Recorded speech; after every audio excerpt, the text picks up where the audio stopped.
komið að framhald sakamála útvarpsleikritinu Radíusbræður leysa vandann, 12. þætti, Brigsl á Brjánslæk. Þar sem okkur ber nýður eru leynulögregludrengirnir og skemmtikraftarnir hugprúðu Radíusbræður að sigla flóabátnum Fagranesinu í höfn á Brjánslæk á Barðaströnd. Borð eru lík áhafnarinnar, en Helgi, hesta og selamorðingi hafði laumast borð og myrt hana á meðan Radíusbræður sváfu. Leynulögregludrengjunum tókst þó að ráða niðurlögum glæpamannsins með því að sigla bátnum á hann þar sem var á flótta á sundi. Á fulla fyrir aftur bátnum!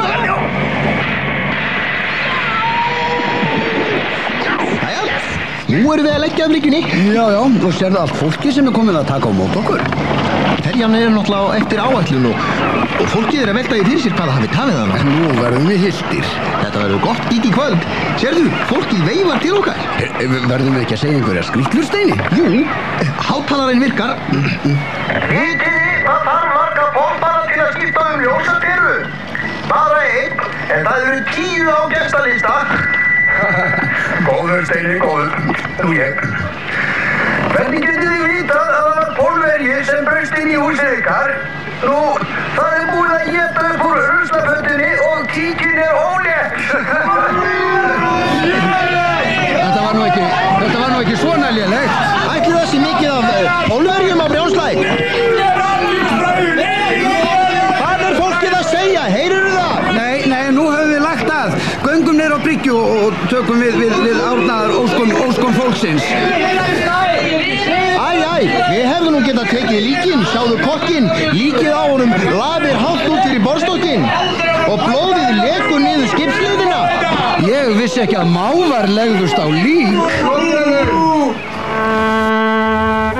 Í gegnum mannþröngin á bryggjunni ríður sér braut vörpulegur maður í einkennisbúningi lögreglunar.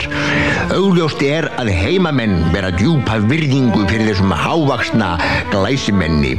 Þetta engin annar en Marino Þórarinsson, lögreglustjóri á Patreksfirði. Betur þekktur sem Malli feiti. Hann eilítið tekinn að gildna sig miðjan og grá spengt hárið bærist síttað aftan í golunni. Malli feiti ávarpar Radíusbræður.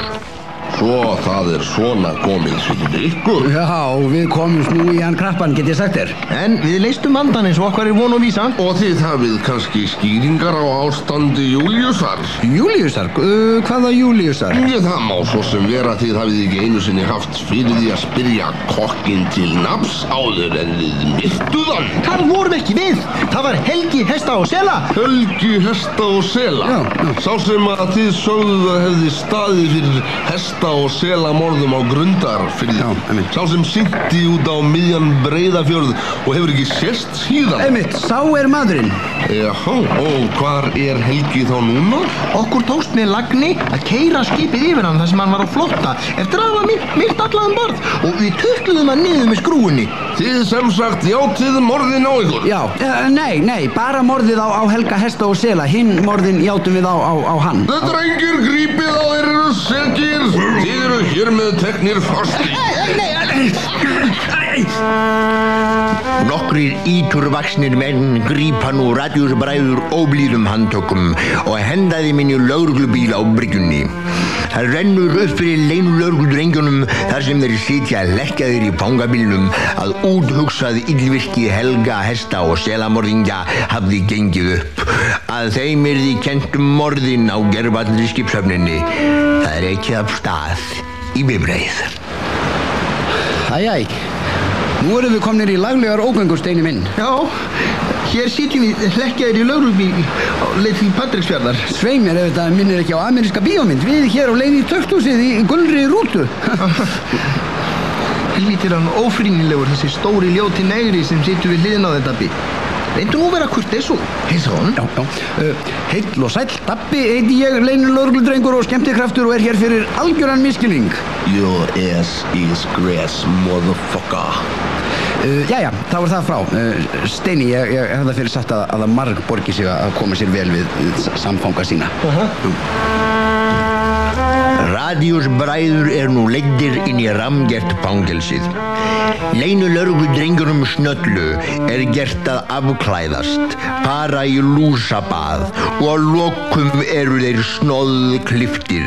Þeir eru íklæddir óþægilegum gróðum strigafatnaði og sendir út í brennheita sólina ásamt hinum refsiföngunum, morðingjunum og nauðgurunum, eiturlyfja sjúklingunum og öðrum úrrökum mannlegs samfélags. Í fangagarðinum eru illulegir menn, sveittir, kafloðnir og vöðvastæltir, sveiflandi hökum og sleggjum í grjótnámi. Allt kringar hár múrveggur með gaddavírsflækju á efstu brún. Með reglulegum millibili eru varturnar þar sem verðir vopnaðir sjálfvirkum rifflum standa gráir fyrir járnum. Nú það svart. Og við blásaklausir. Þetta eiginlega varpar ákveðnum skugga á það traust sem ég hef hingað til haft á dómskerfinu. Segjum 2. Og nú eru okkur réttar skóflur og hakar og sagt að hefjast handa. Þetta erfiðara en það lítur út fyrir að vera. Já, ég hef nú reynt margt misjafnum dagana en þetta slær út þá erfiðustu byggingavinnu sem ég hef lent í. Já, sveinir þá, ef þetta ekki bara verra en á sjónum. Þegar kvöldar eru refsifangarnir afturleiddir í klefa sína. Radíusbræður eru örmagna þegar þeim hent í fangaklefan sem á að verða heimili þeirra næstu 20 árin.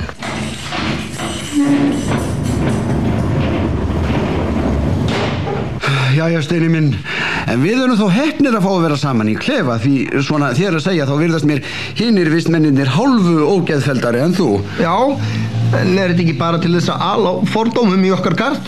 Ef það spyrst að við höfum verið lokaðir saman í þröngu herbergi í 20 ár, bara menn þá ekki að setja marnagla við kynhneigð okkar. Radíusbræður falla nú í svefn á grjóthörnum beddunum eftir að hafa velt þessu flókna sakamáli fyrir sér. Daginn eftir eru þeir ræstir á þann hátt að feitur vörður rekur kylfunna þjösnalega í tærnar á þeim. Þeir eru því næst reknir niður í borðsalinn þar sem fangarnir sitja á hörðum trébekkjum við sterkleg borð úr óhefluðum spýtum. Fangarnir berja málmdiskum sínum og drykkjarkrúsum í borðin í sífellu. Matur. Þetta nú meiri lækinn. Já, það eiginlega engin matarfriður. Við ættum kannski að taka undir til að falla betur inn í hópinn. Já, einmitt, koma sér vel við samfangana. Matur. Nei, sérðu þennan hávaxna snóðklifta og öðvaslagta mann sem gengur salinn? Já, sáber sér tíulega nei og nú dregur hann upp það sem mér sýnist vera ydduð sápa og rekur hann á kafi í kviðina á þessum litla veskislega með portúríkanska yfirbragðið. Meinarðu þessum sem heldur kviðina á sér og blóðið spýtist út milli fingrana? Já, einmitt. Honum og nú kemur hann hingað til okkar. Ætli það sé ekki réttast að heilsa manninum fyrst að stendur hér fyrir framan okkur með alblóðuga sápuna í höndunum. Jú, gerum það. Sæll vertu, Dabbi heiti ég og þetta Steini vinur minn. Hér fyrir tóman misgáning. Hver ert þú? Ég heiti Guðmundur, kallaður Gummi, líka kallaður Gummi hesta og sela. Höfðu áhyggjur af Carlosi, hann skulda sígarettukasta á honum. Það ekki eins og ég hafi haft gaman að ég drepa hann. Já, við þökkum Guði fyrir að við skulum ekki reykja. Við erum á móti reykingum, þær eru óhollar og sóðalegar. Fyrirgefðu, en ég hjó eftir því að þú skildir vel að kallaður hesta og sela. Ekki vænti þú sést skildur Helga, hesta og sela sem okkur tókst að drepa með því að sigla á flóabátnum Fagranessunni yfir hann og dutla hann niður með skipskrúfunni þannig að hann varð fóður fyrir fugla og fiska. Frábæður Helga, stóra bróður minn! Steini, ég hefði á tilfinningunni að vist okkar hér hefði orðið öllu bærilegri ef þessi maður hefði ekki vitað það okkur sem þú varst að enda við að segja hún. Það verður ánægjulegt að hitta ykkur í sturtunni á eftir fyrir mig. Hér skiljum við leynilögregludrengina Snöllu að sinni. Hvað bíður þeirra? Grotna þeir niður innan fangelsismúranna eða mun réttlætið sigra? Hvað hefur Gummi, hesta og sela í hyggju? Lifa radíusbræður af ferðina í sturtuna? Eða forðast þeir að fara í sturtu næstu 20 árin? Lifa þeir af að búa saman í þröngum klefa í 20 ár án þess að fara í sturtu. Fylgist spennt með síðasta þætti framhaldssakamála útvarpsleikritsins Radíus bræður leysa vandann 13. þætti. Líf og fjör í Fagradal.